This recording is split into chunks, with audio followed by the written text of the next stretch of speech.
자, 안녕하십니까. 최정경입니다. 청소년 문제 보고 시간입니다. 8주차 1교시 상반기 학습했던 내용 학습 정리해 드리도록 하겠습니다.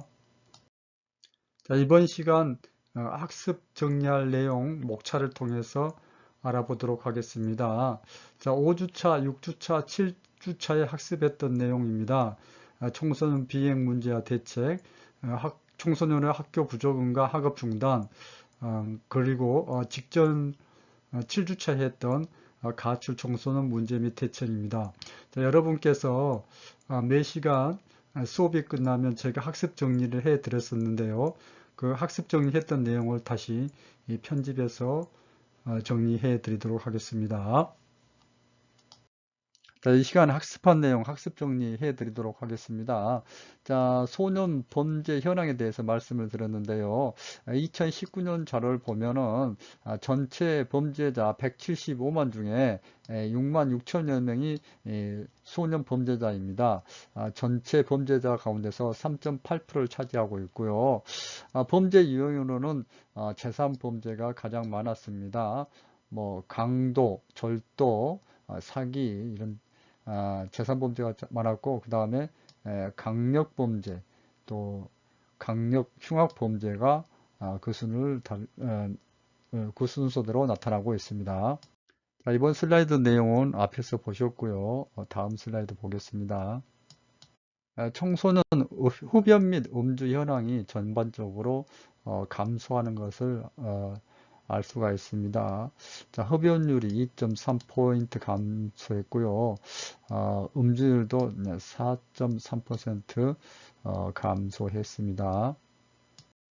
청소년 비행 예방 활동을 이제 경찰, 검찰, 법무부 순서대로 학습을 했는데요. 경찰 예방 활동으로 학교 전담 경찰관 SPO가 있다는 거. 자, 이 SPO가 학교 폭력 예방을 활동하고 또 신고 접수 처리 등 하는 등 학교 폭력과 관련해서 주요한 활동을 하고 있습니다. 보통 이제 10개 정도의 학교를 맡아서 관리를 하고 있죠. 자, 경찰 예방 활동으로 유해 환경 정화 활동, 선도 프로그램도 운영된다는 것에 대해서 말씀을 드렸습니다. 자, 청소년들에게 명예 이제 경찰로 임명하는 게 명예 경찰 소년단을 운영해 가지고 청소년들이 이제 교통 질서 등 기초 질서 의식을 함양할 수 있도록 초등학교 초등학생과 중학생 중에서 이제 선발하여서 명예 경찰로 이제 임명을 해서 활동을 하게 하고 있습니다. 자, 검찰에서의 예방 활동, 자, 우범 소년 결혼 사업, 우범 소년이라는 것은 비행이라든지 뭐 일탈 행동, 문제 행동, 범죄 행동을 앞으로 할 가능성이 있는 소년을 이제 우범 소년이라고 합니다. 자, 이런 우범 소년을 대상으로 이제 결혼을 맺어서 범죄를 이제 예방하는 걸 그 목적으로 하고 있습니다. 이제 검찰의 이제 예방 활동으로 기소 유예 제도가 있습니다. 선도 조건부 기소 유예 제도가 있는데요. 우리 소년범에 대해서 이제 교도소나 소년원에 수용하기보다는 사회 시설에 맡겨서 상담, 교육 활동들을 하게 하는 게 선도 조건부 기소 유예 제도입니다. 참 좋은 제도죠. 그래서 물론 이제 범죄자를 뭐 이렇게 이제 쉽게 뭐 기소를 유예하고 그래서도 안 되지만은 그래도 소년범은 이제 성인과 달리 굉장히 이제 범죄를 저지르는 과정에 있어서 이제 예민하고 이제 감수성이 뛰어난 그런 심리 때문에 범죄를 이제 쉽게 저지른다는 점을 감안해서 교도소나 소년에 보내지 않고 사회에 맡겨서 선도를 보호하게 하는 게 선도 조건부 기소 유예 제도입니다. 자, 법무부 예방 활동으로 청소년 꿈키움 센터하고 법교육이 있습니다.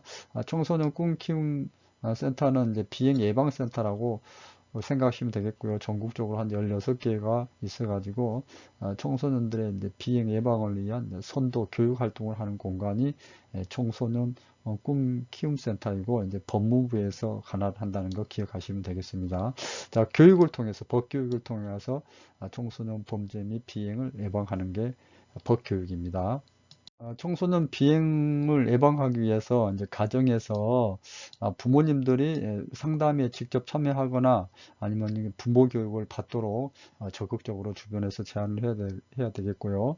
자, 그런 상담에 참여하기 위해서는 자녀 문제와 상황에 대한 정확한 이해를 바탕으로 참여를 해야 되고 꼭 상담에 가지 않더라도 청소년의 비행과 문제 행동 범죄를 예방하기 위해서 자녀가 왜 비행을 하고 있는지, 어떤 문제 상황이 있는지, 우리 가족 유대 관계는 좋은지 나쁜지, 또 가족 응집성은 높은지 이런 것들에 대해서 곰곰이 이제 생각을 해 봐야 됩니다. 그래서 부모는 항상 자녀의 문제와 상황에 대해서 철저한 이해를 바탕으로 비행과 범죄를 예방할 수 있다는 것입니다. 학교에서 다양한 프로그램을 제공해서 청소년들 인성을 함양하고 스트레스를 관리할 수 있는 프로그램을 제공해서 청소년의 이제 비행을 예방한다는 거죠. 또 학교 내 연계 체계를 확립해 가지고 외부 기관과 잘 연계를 해서 청소년들의 어떤 비행과 범죄 행동을 문제 행동을 예방한다는 것입니다. 자, 지역사회에서의 예방과 대처입니다. 지역사회와의 긴밀한 협조 체계를 구축해가지고 청소년 비행을 예방한다는 것인데요. 청소년 안전망이 대표적인 지역사회에 있는 네트워크 체계가 청소년 안전망입니다. 지역사회 청소년 통합 지원 체계죠. 자, 청소년을 위한 문화시설을 확충하는 것도 지역사회의 에서의 청소년 비행과 문제 행동 범죄를 예방할 수 있는 그런 방법이라고 제시를 하고 있습니다. 자, 이번 시간 학습한 내용 학습 정리해 드리도록 하겠습니다. 자, 학교 부적응의 정의에 대해서 다양한 학자들의 정의를 우리가 학습을 했는데요. 학교의 교육적인 가치라든지 규범, 질서에 일치하는 타당한 행동을 하지 못한 거죠. 즉, 부적합한 행동, 부적절한 행동을 하는 걸 우리가 이제 학교 부적응이라고 할 수 있겠습니다. 학업 성적이 낮고, 그 다음에 학교에 열심히 출석하지 않고, 교사 관계가 원만하지 못하고, 교우 관계가 원만하지 못하며, 학교 수업에 빠지고 학교 규칙을 지키지 않는 것, 우리 학교 부적응이라고 정의할 수가 있겠습니다. 자, 학교 부적응의 유형입니다. 제가 학교 부적응 표출 유형이라고 이해하셔도 된다고 말씀을 드렸는데요. 학교 부적응한 학생 청소년이 어떤 형태로 학교 부정 유형을 어떤 형태의 초점을 맞춰서 거기에 집중해서 이제 표출하는가에 따라서 학교 부적응 유형을 구분한다고 했습니다. 뭐 학업과 관련된 유형으로 뭐 학교에 늦게 온다든지 뭐 조퇴를 한다든지 학업에 집중을 않는다든지 학업 시간에 잘 빠진다든지 이런 학업 자체와 관련된 유형이 있겠죠. 이게 가장 흔한 유형이 되겠고요. 그 다음에 뭐 학업과 관련된 유형도 있겠지만은 정서와 관련된 유형, 정서적으로 이제 부적응이 이제 표출되는 거고, 대인 관계, 특히 이제 대인 관계 속에서 또래 관계에서 이제 폭력을 행사한다든지 학폭을 한다든지 뭐 따돌림을 한다든지 이런 나쁜 행동으로 표출하는 게 대인 관계와 관련된 행동이고, 또 약물 남용과 성 비행도 나쁜 행동이죠. 이런 형태로 나타나는 게 학교 부정의 유형을 나타내는 게 네 가지가 있다는 거 여러분 기억하시면 되겠습니다. 자, 일반적인 학교 부적응의 원인에 대해서 학습을 했습니다. 바부라는 학자가 제시한 내용을 다시 한번 복습하겠습니다. 아, 청소년의 능력, 청소년 능력이라 했을 경우는 학습 능력이겠죠. 뭐 그외 다른 능력도 있겠지만은 또 환경의 요구, 여기서 말하는 환경은 학교를 얘기합니다. 그래서 청소년의 능력과 학교의 요구가 맞지 않는 데서 오는 그런 심리적인 원인으로 학교에 부족을 한다는 거, 가정에서의 부적절한 양육 방법과 사회 문화적인 영향으로 오는 요인도 있겠고, 뇌 손상이나 신체적인 이상 등 질병으로 인해서 학교 부족도 할 수 있겠습니다.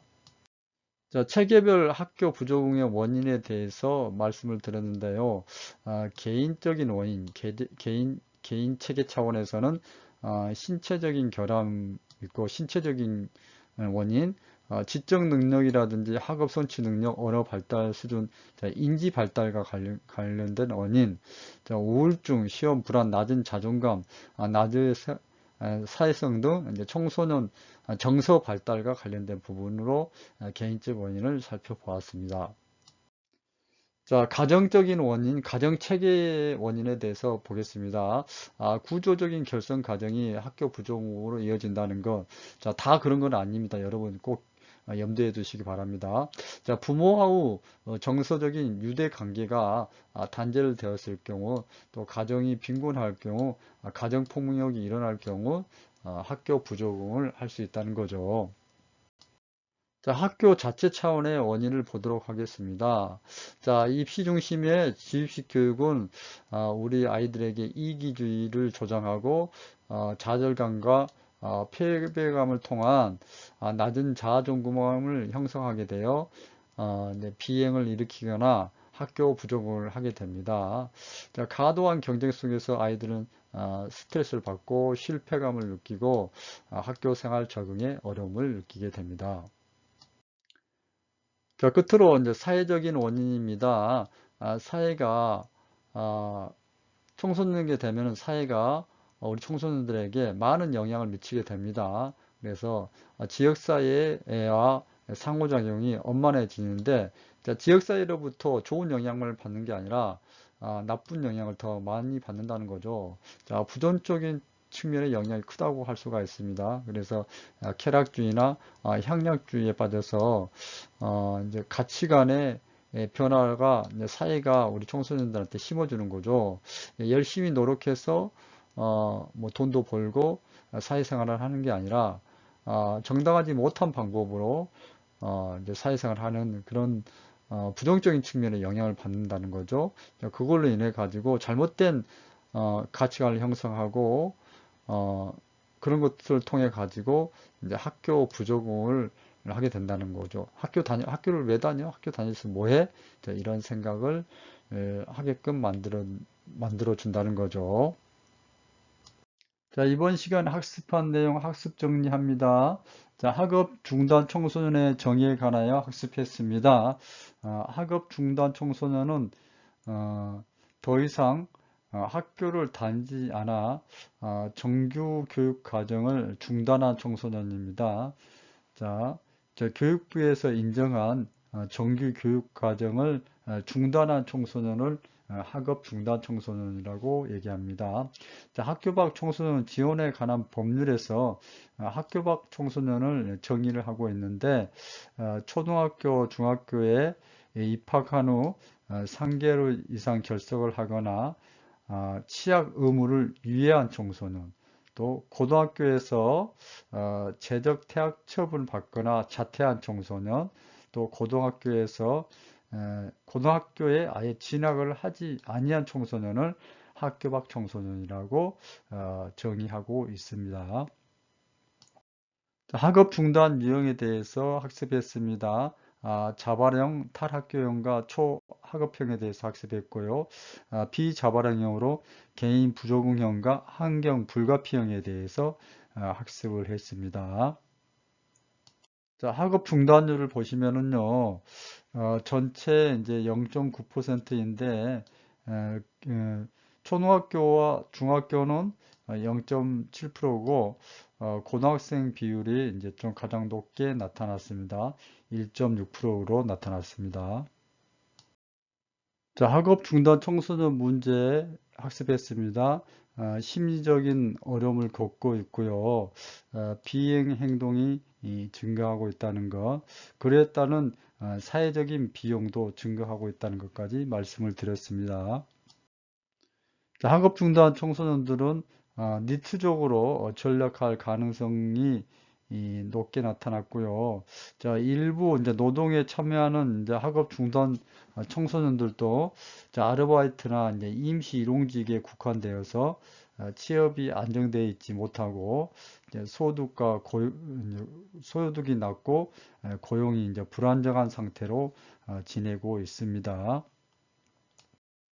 자, 학업 중단 청소년이 직면한 문제 상황과 자, 사회적인 요구에 따른 지원 사항에 대해서 말씀을 드렸습니다. 개인적 고민과 심리적 갈등, 정서적으로 이제 혼란한 학업 중단 청소년에 대해서는 이제 상담 심리 지원이 이루어야 되겠고요. 가정 불화 및 부모하고 불편한 관계도 이제 심각한 문제 사항으로 이제 얘기할 수가 있겠습니다. 그리고 또래 관계 형성의 어려움도 또 사회적인 고립감 이런 것들도 학업 중단 청소년이 이제 직면한 이제 문제 사항입니다. 자, 그에 따른 뭐 지원 사항에 대해서 말씀드렸습니다. 자, 진로 및 적성 미결정, 직업 탐색의 기회 부족도 학업 중단 청소년이 직면한 문제 상황입니다. 네, 그 외에도 경제적 자립 및 적합한 일자리가 부족하고 학업 중단에 대한 아쉬움을 가지고 있다는 문제 사항에 대해서도 말씀드렸습니다. 자, 학업 중단 청소년 지원을 위한 학교 밖 청소년 지원 센터에 대해서 말씀을 드렸는데요. 자, 일명 별칭 꿈드림 센터라고 이제 표현을 합니다. 자, 상담 복지센터나 청소년 단체 그리고 전문 인력과 시설을 갖춘 기관이나 단체에 이제 지정할 수가 있습니다. 설치가 가능하다는 얘기죠. 자, 그의 이제 지원센터에서 하는 이제 업무에 대해서 이제 말씀을 드렸습니다. 이제 8조부터 11조에 있는 학교 밖 청소년 지원에 관한 사항을 얘기했는데요. 다음 슬라이드를 보면서 말씀드리겠습니다. 학교 밖 청소년 지원에 관한 법률에서 제시하고 있는 학교 밖 청소년에 대한 지원 가운데 첫 번째 이제 상담 지원에 대해서 말씀을 드렸었고요. 두 번째 이제 교육 지원 말씀을 드렸었습니다. 또한 10조에서 얘기하고 있는 직업 체험 및 취업 지원에 관하여 학습을 했고요. 끝으로 뭐 생활 지원, 문화 공간 지원, 의료 지원, 정서 지원 등과 같은 자립 지원에 대해서도 학습을 했습니다.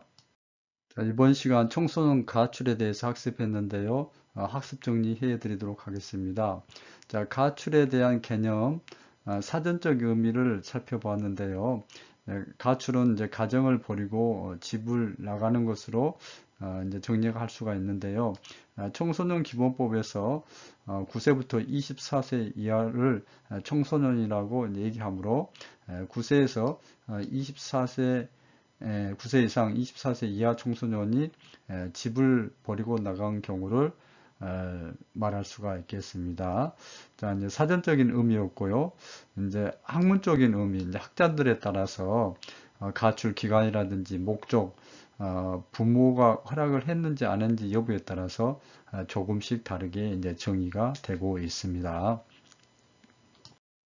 자, 로보트가 한 정의를 우리가 좀 눈여겨볼 필요가 있는데요.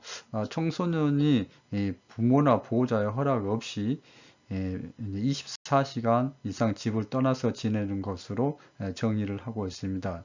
자, 그래서 부모나 보호자를 허락받지 않는 조건과 24시간 이상 집을 떠나서 지내는 것, 이 두 조건이 충족되었을 때 이걸 로보트는 이제 가출로 보았죠. 가출의 원인과 동기까지 포함하는 개념도 있고요. 또 청소년 심리에 초점을 맞춰서 가출의 개념 정리를 하는 경우도 있었습니다. 그래서 다양한 내용들을 이제 제가 정리를 했습니다. 9세부터 24세 청소년지 문제에 직면하여, 문제는 뭐 개인 문제든 주변 환경 문제든 문제에 직면하여서 심리적으로 또 신체적으로 고통을 당한 상태에서 보호자의 허락을 받지 않고 24시간 이상 집을 떠나서 지내는 것으로 정의를 했습니다. 가출 유형에 대해서 학습했습니다. 자, 유의성 가출입니다. 모험이나 흥미를 추구하기 위해서 가출하는 청소는 일명 추구형이라고도 합니다. 자, 외부 요인에 의한 도피, 가정폭력이라든지 방임, 특히 이제 부모의 알코올 중독과 같은 심각한 그런 문제 등이 가출을 하게 하죠. 그래서 외부 요인에 대한 도피성 가출을 탈출형, 생존형, 추방형이라고도 합니다. 자, 내부 요인에 대해서도 학습을 했죠. 자, 심리적인 부분입니다. 심리적인 요인으로 가출을 하는 것이 내부 요인에 의한 도피성 가출이라고 말씀드렸습니다. 또 시의성 가출, 가정에서 원하는 것을 얻거나 관심을 얻기 위해서 가출하는 시의성 가출입니다.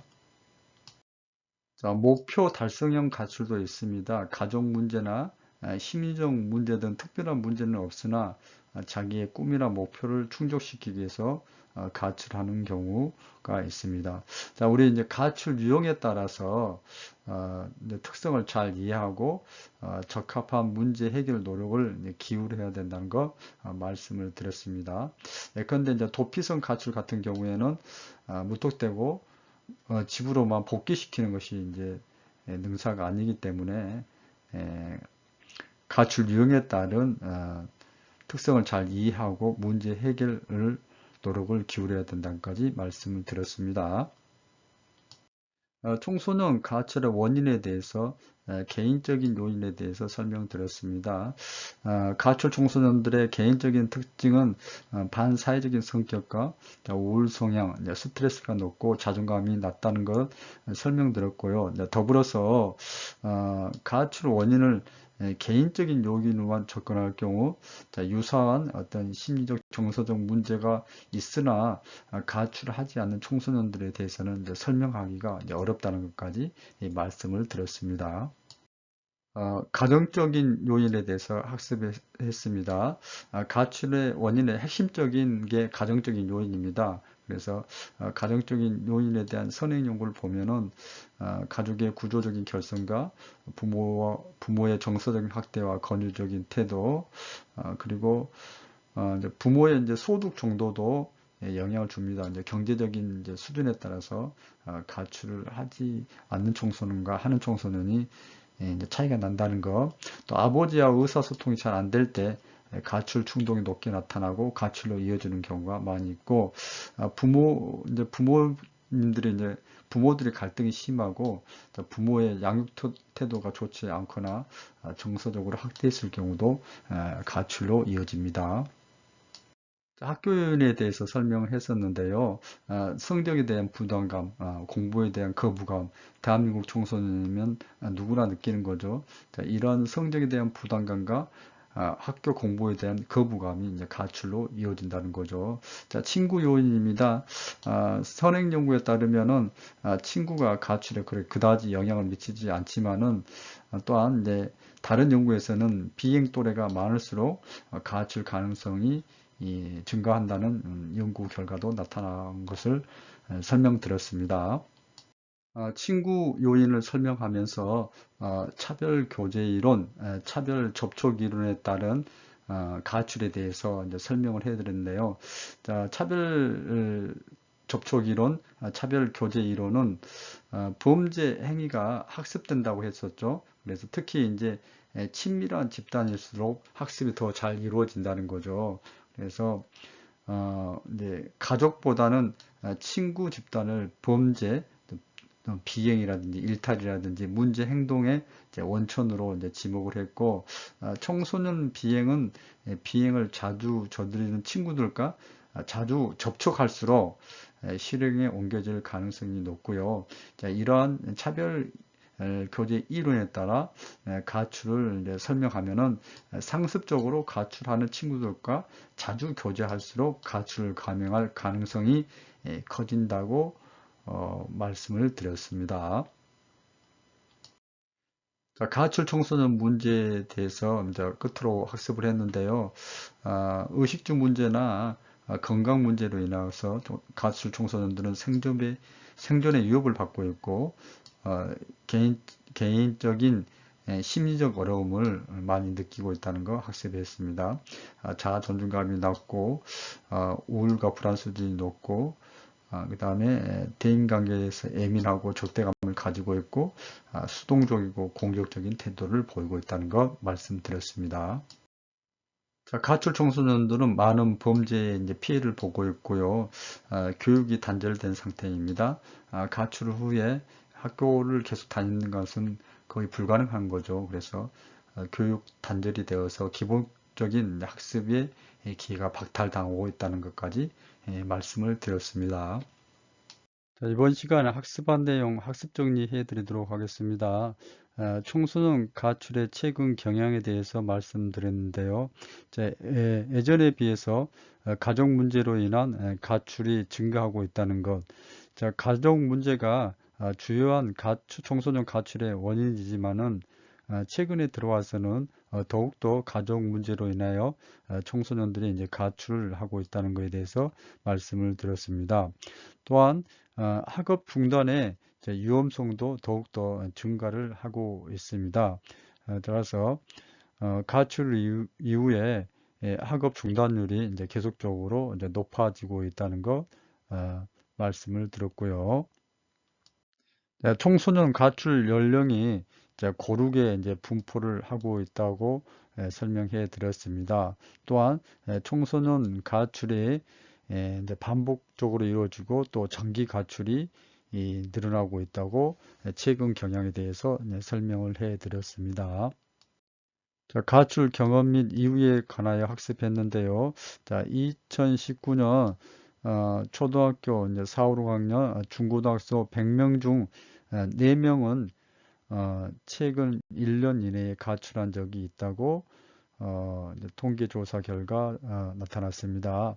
자, 가출한 이유는 부모님과의 문제가 주된 가출 이유가 됩니다. 자, 가출 경험인 이유 좀 더 보겠습니다. 2019년도에 3.5%였고요.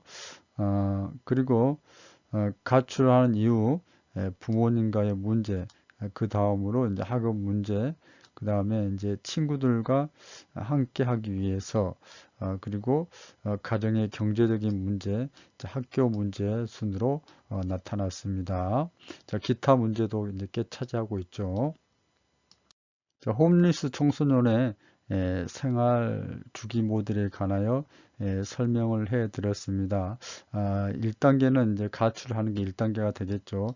집에서 거리로 가출을 해가지고 집으로 다시 돌아가거나 사회 체계, 뭐 청소년 쉼터라든지 청소년 수련 시설, 뭐 경찰서, 청소년을 위한 뭐 자립 지원 기관, 아동복지 시설 이런 시설에 이제 도움을 요청하는 게 이제 사회 체계에 대한 도움 요청이죠. 자, 1단계, 2단계는 주류사회에서 이루어지는 그런 내용이 되겠습니다. 그렇지만은 이 주류사회에서 가출 문제가 해결되지 않고 3단계 이제 비주류사회로 넘어갔을 때가 이제 문제가 되는데요. 예.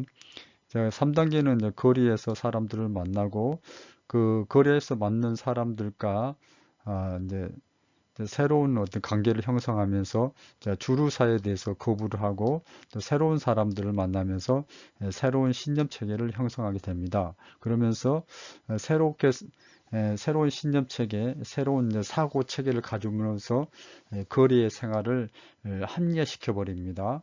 자, 그 다음에 거리의 생활에 완전히 젖어드는 단계를 우리는 항상성이 형성됐다. 항상성.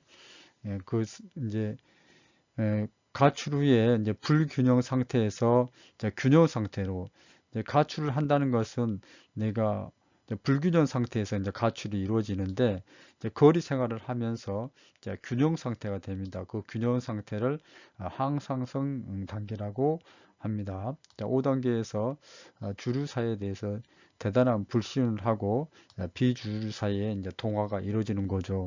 자, 그러면서 자, 6단계가 넘어가는데요.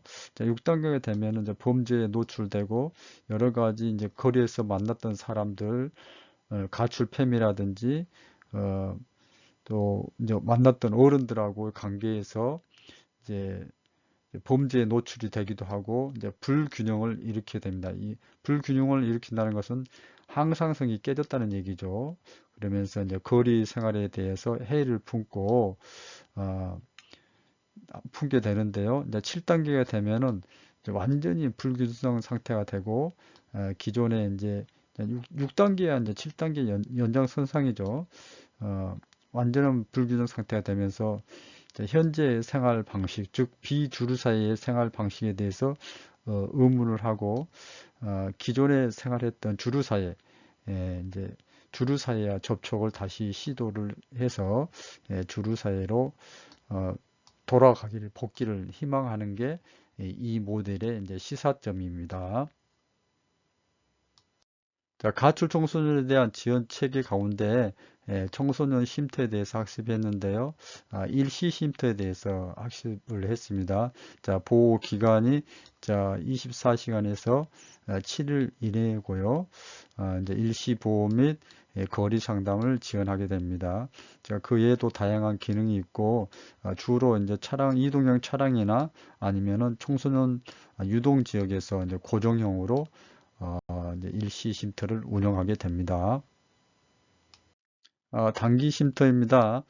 단기 쉼터는 보호 기간이 3개월 내의 단기 보호입니다. 자, 이용 대상은 가출 청소년이고요. 이제 심리 정서 상담을 지원하고 사례 관리도 이제 이루어지게 됩니다.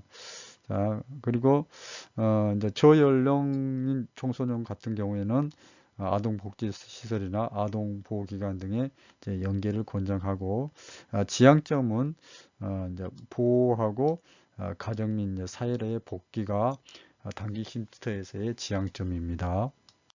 자, 중장기 쉼터입니다. 중장기 쉼터는 2년 내에 중장기 보호를 하고 역시 단기 쉼터와 마찬가지로 가출 청소년하고 가출 청소년을 이용 대상으로 합니다.